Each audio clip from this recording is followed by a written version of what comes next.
welcome back to my channel. Oke guys, apa kabar semuanya? Jangan lupa jaga kesehatan dan tetap semangat. Semoga kalian selalu dalam lindungan Allah Subhanahu wa taala.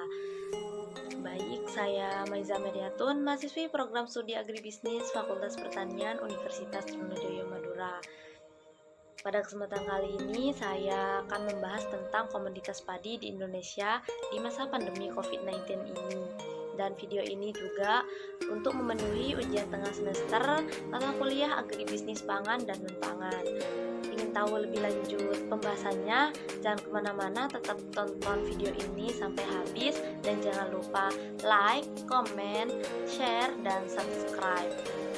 Oke, biar tidak lama-lama, langsung saja ke pembahasannya. Oke guys, kita ke pembahasan terlebih dahulu.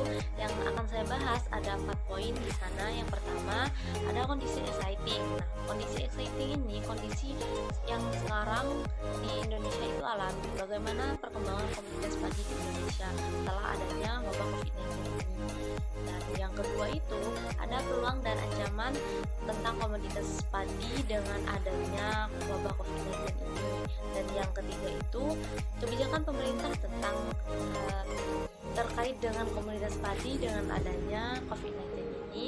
Dan yang terakhir itu, yang keempat, pendapat saya tentang strategi apa yang bisa dilakukan pemerintah terhadap isu komoditas terkait adanya COVID-19 ini, seperti itu. Dan mungkin buat teman-teman yang ingin menyampaikan atau memberikan pendapat tentang strategi apa yang akan dilakukan pemerintah, bisa dicantumkan di kolom komentar nanti. Ya teman-teman, pada kondisi exciting ini berdasarkan data Badan Pusat Statistik atau BPS dari tahun 2014 hingga tahun 2018, komoditas padi mengalami peningkatan yang cukup signifikan mulai dari segi produksi dan segi luas panen. Jadi pada segi produksi sendiri pada tahun 2014 mencapai 70,8 juta ton dan pada tahun 2018 mengalami lonjakan yang cukup signifikan yaitu sebanyak 83 juta ton, seperti itu. Dan tidak hanya dalam segi produksi saja yang mengalami peningkatan, tetapi dalam segi luas panen juga pun mengalami peningkatan, yaitu pada tahun 2014 seluas 13,7 juta hektar dan pada tahun 2018 sebanyak 15,9 juta hektar. Pemerintah juga mengambil kebijakan tentang swasembada beras. Jadi pemerintah juga mengeluarkan 2 cara dalam kebijakan swasembada beras ini. Nah, di satu sisi pemerintah mendorong para petani untuk meningkatkan produksinya dan dengan didorong adanya inovasi teknologi baru dan pupuk-pupuk bersubsidi, yang meskipun subsidi-subsidi ini masih dan mungkin dikurangi karena keterbatasan anggaran. Dan di satu sisi lain pemerintah menggunakan cara melalui kampanye seperti 1 hari tanpa beras atau setiap minggunya dan mempromosikan konsumsi makanan pokok lainnya. Akan tetapi kampanye ini masih belum berhasil karena masyarakat Indonesia masih ketergantungan akan komoditas padi ini. Ya, dengan kebijakan tersebut para petani sekarang sudah mulai sadar untuk meningkatkan produktivitas padinya. Dan untuk meningkatkan produksi padinya tersebut, petani sudah menggunakan pupuk-pupuk bersubsidi dan teknologi baru. Jadi kabarnya sekarang ini para petani sudah melakukan panen raya dan sudah dilakukan di beberapa kota di Indonesia, seperti itu. Jadi meskipun adanya wabah COVID-19 ini, para petani masih bersemangat dalam melakukan panen raya. Dan selanjutnya itu ada peluang dan ancaman terhadap komoditas padi di masa pandemi COVID-19 ini. Dan yang pertama itu ada peluang. Peluangnya ini yaitu karena wabah ini aktivitas impor mengalami hambatan dan mengalami penundaan.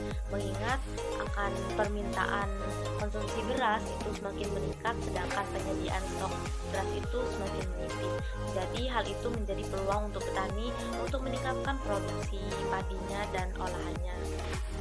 Sedangkan untuk ancaman sendiri, berkurangnya konsumen dan pelaku usaha di tempat ramai seperti pasar karena adanya social distancing dari pemerintah, dan konsumen itu mengalami panic buying sehingga menyebabkan kekurangan stok barang.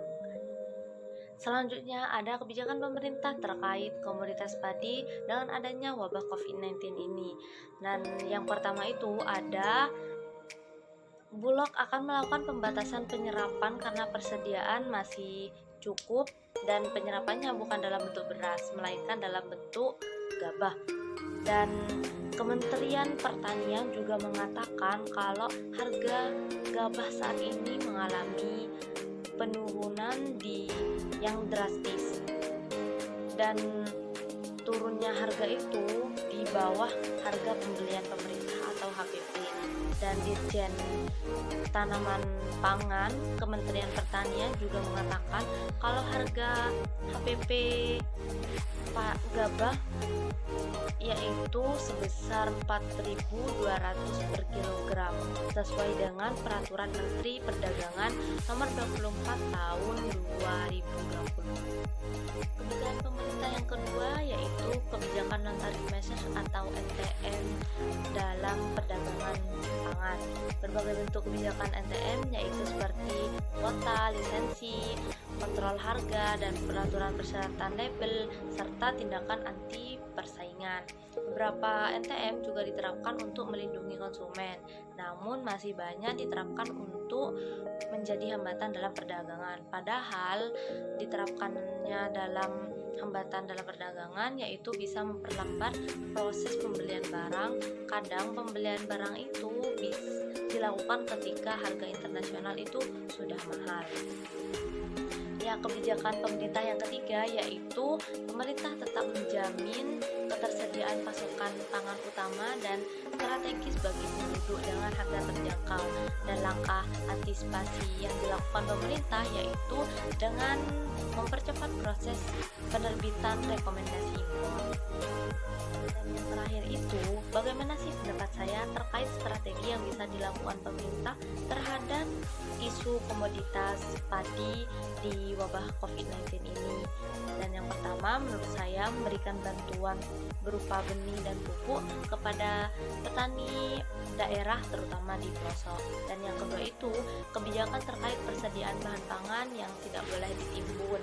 Dan yang ketiga, kebijakan pangan berupa open market atau pasar terbuka yang sebelumnya itu dilakukan di pasar, itu sekarang bisa diterapkan open door to door untuk menekan dampak COVID-19 ini. Dan yang terakhir itu, kebijakan dalam mendukung peningkatan produktivitas dan usaha petani dengan mempermudah akses finansial dan memberikan bantuan teknologi untuk meningkatkan produktivitasnya. Cukup sekian yang bisa saya sampaikan. Kurang lebihnya saya mohon maaf.